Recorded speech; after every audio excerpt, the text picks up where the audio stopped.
3-trek.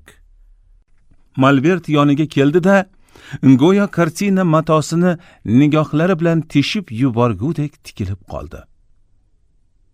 Uning qaroqlarini ajib bir zavq, hayrat va maftunlik hislari porlatib yubordi.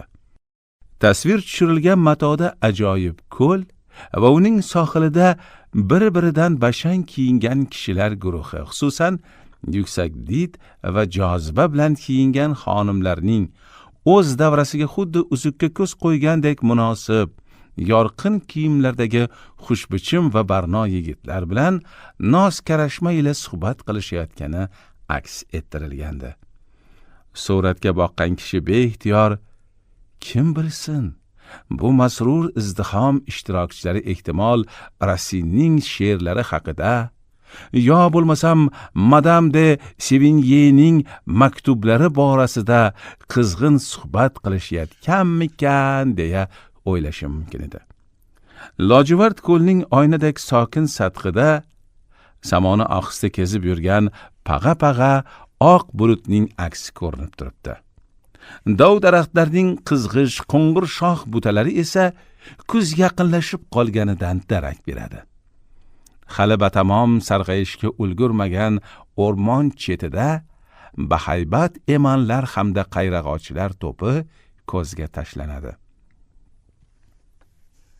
Kartinadagi qizg'ish va yashil ranglar jilosi nihoyatda jonli bo'lib, ularning yorqinligi va bo'yoqdorligi har qanday tomoshabinni o'ziga rom qilib qo'yardi. Vattoning imzosi qo'yilgan mana shunday benazir asarlarni ko'rish menga uncha ko'p ham nasib etmagan, dedi chol. Sizning bu so'zlaringiz meni juda mamnun qildi, janob, deya kulimsirab qo'ydi Charlie.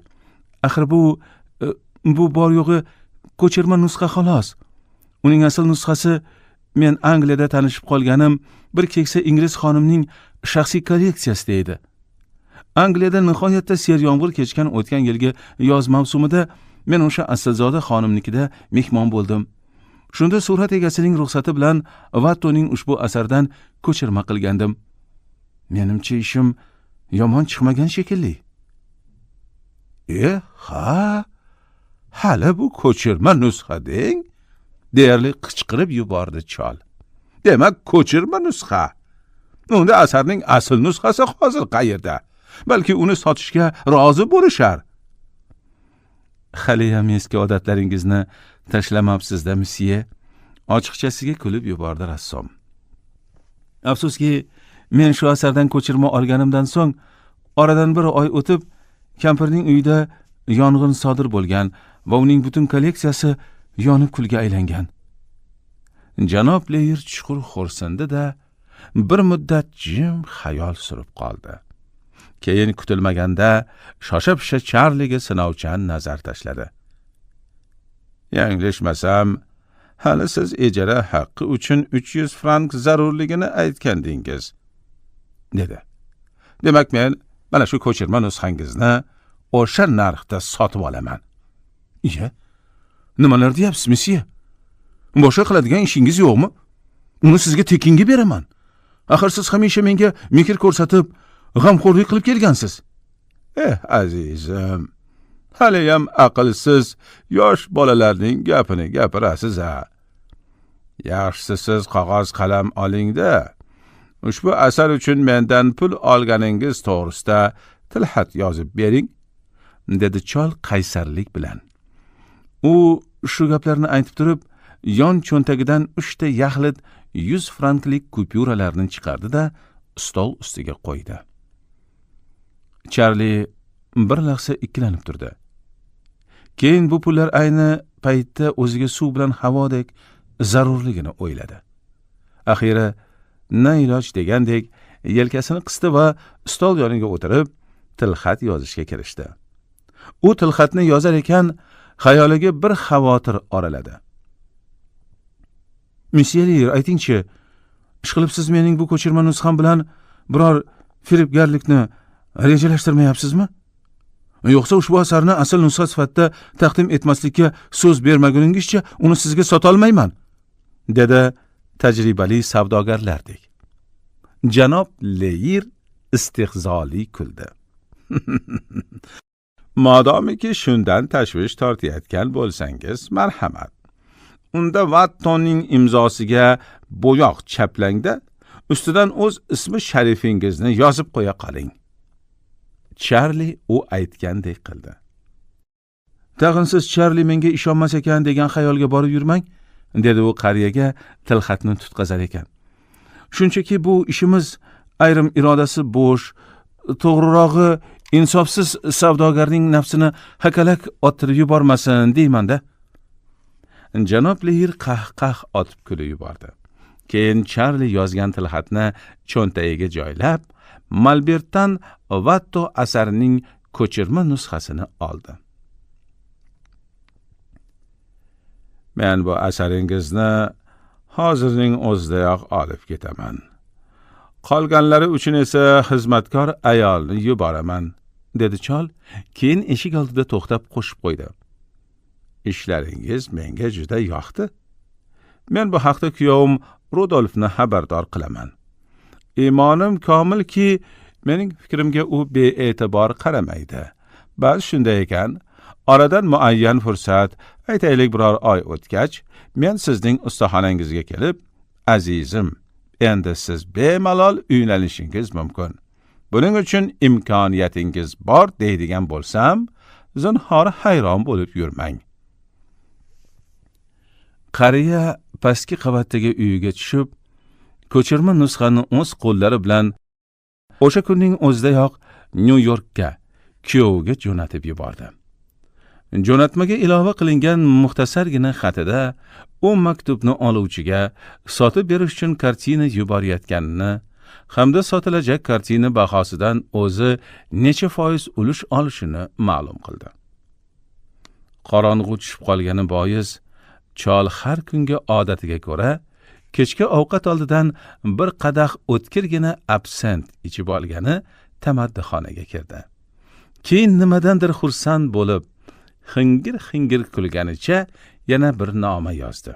Uni ham tezkor pochta bilan o'sha kuniyoq jo'natib yubordi. Ushbu maktubning mazmuni quyidagicha edi. Nyu-York shahri bojxonasi boshlig'iga: Muhtaram ser, yaqin kunlar ichida aynan sizning bojxonangiz orqali mashhur rassom Wattoning asl nusxadagi asarini Charles Bartle tomonidan amalga oshirilgan ko'chirma niqobi ostida olib o'tishga urinish yuz berishi mumkinligi haqida siz zoti muhtaramlarini ogohlantirmoqchiman. Agar asardagi Bartlening ismi sharifini sidirib tashlasangiz, uning ostida asl muallif, ya'ni buyuk fransuz musavvirining haqiqiy imzosini ko'rishingiz mumkin. Ushbu mudhish jinoyatning oldini olish uchun o'zingiz lozim topgan har qanday chorani qo'llashga haqlisiz. Kamoli hurmat ila xizmatingizga doim kamarbasta, sof dil odam. Ushbu maktubni oluvchidek mas'ul lavozimda ishlaydigan kishilarni bu kabi xatlar tabiiyki bee'tibor qoldirmaydi. Ular bunday ogohlantirishdan so'ng o'z ishlarida 100 chandon sergak tortib, quloqlari ding, ko'zlari durbin bo'lib ketadilar. Shu sababli ham Rudolf Kun o'ziga yuborilgan kartinani olish uchun bojxona idorasiga kelganida hamma unga shubhalanib qarayotganini sezdi. U bojxonachilarni o'ziga kelgan kartina zinhor asl nusxa emasligi, bor yo'g'i undan olingan ko'chirma ekanligiga ishontirishga qanchalar urinmasin, bari behuda ketdi. Va hatto janob Leyir har ehtimolga qarshi xatga ilova qilib yuborgan Charli Bartlening tilxatini ham o'z fikriga dalil sifatida ko'rsatdi. Bojxonachilar hatto uni eshitishni ham istashmadi. Boz ustiga ochiqchasiga uning ustidan kulishib, mazah qilishdi. Zero ular bunday holga ilk bor duch kelmayotganida. Antikvar buyumlar savdosi bilan shug'ullanuvchi ayrim ucharlarning davlat bojini to'lashdan qochib o'ylab topadigan turli hiyla va nayranglarni ko'raverib, ularning ko'zlari pishib ketgandi. O'ylaymanki, men sizga bir sirni ochsam, hayratdan yoqangizni tutib qolasiz, janob, dedi bojxonachi Rudolfga. Xuddi biz ham anoyilardan emasmiz degan ohangda. Keyin esa bizga kelib tushgan ma'lumotlarga ko'ra, bu kartinada shaxsan Antoine Wattonning imzosi qo'yilgan, dedi istehzoli jilmayib. Nimalar deyapsiz, janob? Agar chindan ham siz aytgandek bo'lib chiqsa, men yoqamni tutibgina qolmasdan, hatto hayratdan tilimni yo'qotsam kerak deb o'ylayman. Rudolf Kun ushbu so'zlarni ayni bojxonachining ohangida o'zgacha kinoya va alamzadalik bilan aytdi. Bojxonachi lomim demasdan surat burchagidagi Charles Bartle degan imzoni mittigina pichoqchasi bilan ohista qirtishlay boshladi. Oradan uncha ko'p o'tmay, uning ostidan mashhur fransuz rassomining familiyasi ko'rindi. Xo'sh, endi bunga nima deysiz? G'olibona ovozda so'radi bojxona xodimi. Rudolf Kunning ko'zlarida g'alati uchqun porladi. Ammo uddaburon tijoratchi garchand ayni lahzalarda qaynotasining ayyorona hiylasini anglab yetgan bo'lsa-da, o'z hissiyotlarini bojxonachilarga oshkor qilishni istamadi. Aksincha, o'zini ushbu voqeadan hangu mang qolgandek, yoxud noqulay ahvolga tushib qolgandek tutib, qo'llarini ikki tomonga yoydi. Keyin esa xuddi katta miqdordagi davlat bojini, shuningdek bojxona xodimlarini aldashga uringanligi uchun sezilarli miqdorda jarima pulini to'lab, suratni o'zi bilan olib ketdi. Kartinani uyiga olib borganida Rudolf Kun nihoyatda xursandligidan beixtiyor rafiqasining yuzlaridan o'pa ketdi. Erining bunday odati yo'qligini bilgan ayoli angraygancha unga kulib turardi. Rachel azizam, bilasanmi?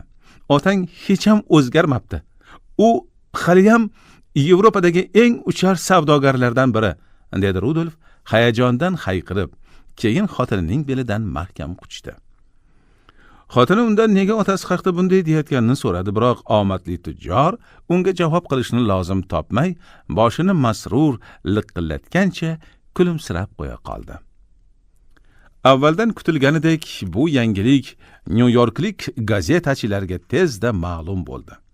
Va voqea yuz bergan kunning ertasigayoq ommaviy axborot vositalari sahifalari ushbu shov-shuvli hodisani turlicha talqinlari va unga bag'ishlangan maqolalar sarlavhasi bilan to'lib ketdi. Ularning aksariyatida antikvar buyumlar savdosi bilan shug'ullanuvchi, hammaga yaxshi tanish bo'lgan Rudolf Kun, mashhur fransuz musavviri Wattonning mo'yqalamiga mansub durdona kartinalardan birini ko'chirma nusxa niqobi ostida bojxonadan o'tkazayotganda sharmandalarcha qo'lga tushgani haqida yozilgandi. Ushbu hodisa ko'pgina maqolalarda ayyor olib sotarning puxta ishlangan firibgarligini fosh etishga muvaffaq bo'lgan bojxona xizmati xodimlarining navbatdagi va eng salmoqli yutuqlardan biri sifatida taqdim etilgandi. Gazetalarning ko'targan shov-shuvlari natijasida birpasda kartinaga xaridor ham topila qoldi. Bu janob eski musavvirlarning kartinalarini sotib olishga mukkasidan ketgan bir millioner bo'lib, u ro'znomalar sahifasida ushbu voqea to'g'risida o'qishi bilanoq Rudolf Kunning do'koniga qarab shoshgandi. Xaridorga kartinani ko'rsatishganida u momaqaldiroqdek ovozi bilan xaxolab yubordi. Jasoratingizga qoyilman ey, dedi u kulgusdan nafasi tiqilgudek bo'lib. Shunday asarni ko'chirma nusxa deb o'tkazishga qanday jur'at qildingiz, a? Ofarin, qoyil sizga ey. Men bojxonachilarga ushbu ishni amalga oshirgan rassomning shaxsan o'z qo'li bilan bitilgan tilxatini ham ko'rsatdim, deya yelka qisib kulimsiragancha e'tiroz bildirdi Rudolf Kun. Shunday ekan, bu asl nusxa emas, balki asarning ko'chirma nusxasi xolos. Buni Parijdagi egasi ham ko'chirma sifatida xarid qilgan. Shunda millioner xaridor xuddi biz ham ulbul narsani farqiga boramiz degandek ayyorona jilmayib Rudolfga tikildi. Bilasizmi, Men uchun Sam tog'am bojxonasining o'ziyoq eng ishonchli kafolat hisoblanadi. Kartinangizga $50,000 beraman. 60,000 deya savdoga aniqlik kiritdi sovuqqonlik bilan tujjor kun. Ha, siz aytgandek ko'chirma nusxa uchun bu yomon narx emas. Istehzoli jilmaydi millioner. Lekin mayli, baribir uni sotib olaman. Kartina uni bojxonadan ko'chirma nusxa niqobi ostida olib o'tishga uringanligi uchun Rodolf Kun jarima to'lagani to'g'risidagi hisob qog'ozi, shuningdek undan davlat boji undirilgani haqidagi guvohnoma bilan birga sotildi. Bas shunday ekan, bu kabi ishonchli dalillar bo'lgach, mazkur asarning chindan ham Wattoning qalamiga mansub umrboqiy san'at durdonasi ekanligiga hech kim shubha bildira olmasdi. Oradan 1-2 hafta o'tgach, janob Leyer chindan ham yosh rassomni yo'qlab, uning uyiga tashrif buyurdi.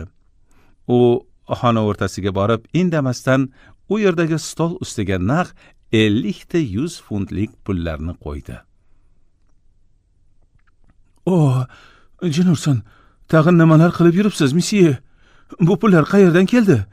Nega ularni bu yerga sochib tashlayapsiz? Hayqirdi Charli. Ammo uning pullarga ko'zi tushishi bilanoq hayajondan ko'z oldi qorong'ilashib ketgandek bo'ldi. Bu yerda roppa-rosa 5,000 funt pul turibdi, dedi qariya. Men yirik kupyuralarni sizning ko'p pullarni ko'rishingiz, ko'zingiz quvonishi, xursand bo'lishingiz uchun ataylab maydalattirdim. Bu nima deganingiz, mesye? Gapingizni tushunmadim. Hozir tushunib olasiz. Sababi oddiy. Bu pullarni men sizning kartinangiz uchun oldim. Ana endi siz bemalol uylanishingiz mumkin. Agar xohlasangiz, albatta. Charli hang-mang bo'lgancha qariyaga tikilib qoldi. Ishqilib chol uning ustidan kulmayotganmikin? Biroq mesye Leyer har doimgidek navqiron do'stiga ochiq chehra bilan mehrli boqib turardi. Keyin u yosh rassomning naqadar hayratga tushganligidan ayricha zavq tuyib, o'z ishidan mamnun holda qo'llarini bir-biriga ishqab qo'ydi. Nihoyat chol bo'lgan voqealarning hammasini bir boshdan oqizmay-tomizmay Charliga so'zlab berdi. Charli kaliforniyalik allaqanday puldor boyvachcha uning asarlaridan hayratga tushib, azbaroyi yoqtirib qolganidan bittasini ham qoldirmay sotib olganini eshitganida, hoynahoy tush ko'rayotgan bo'lsam kerak degan xayolga ham bordi. Charlining miyasida paydo bo'lgan ezgu niyatlardan yana biri asarlarimga muxlis bo'lib qolgan o'sha g'aroyib saxovat peshaga, vallomat puldorga albatta minnatdorlik xati bitishim kerak degan o'y bo'ldi. Biroq mesye Leyerning aytishicha, buning iloji yo'q ekan. Sababi kartinalarni xarid qilgan millioner o'z manzilini sir saqlashni ma'qul ko'rganmish. Qolaversa, amerikalik millionerlar aynan shunaqa g'aroyib ishlari bilan ham mashhur emishlar. Qadrdonim, aziz do'stim, siz fursatni boy bermay bu pullarni oling-da, zudlik bilan bankka topshiring, deya buyruq ohangida o'z so'zlarini tugatdi qariya. Ha-ya, darvoqe. Yana bir xonimga shoshilinch telegramma yuborishingiz kerakligini ham unutmang. Leyer shu so'zlarni aytar ekan, stol ustiga terib qo'yilgan pullarni birma-bir yig'ishtirib, yosh rassomning cho'ntaklariga solib qo'ydi. Shundan so'ng ular ikkovlashib uydan chiqdilar. Charli ko'cha bo'ylab borar ekan, xuddi esdan og'ib qolgan odamdek kalovlanardi. Chol uni ko'z qiri bilan kuzatib qolar ekan, rassom do'sti chindan ham bank tomonga qarab ketayotganligiga ishonch hosil qildi. Shundan so'ng yana o'z uyiga ko'tarildi.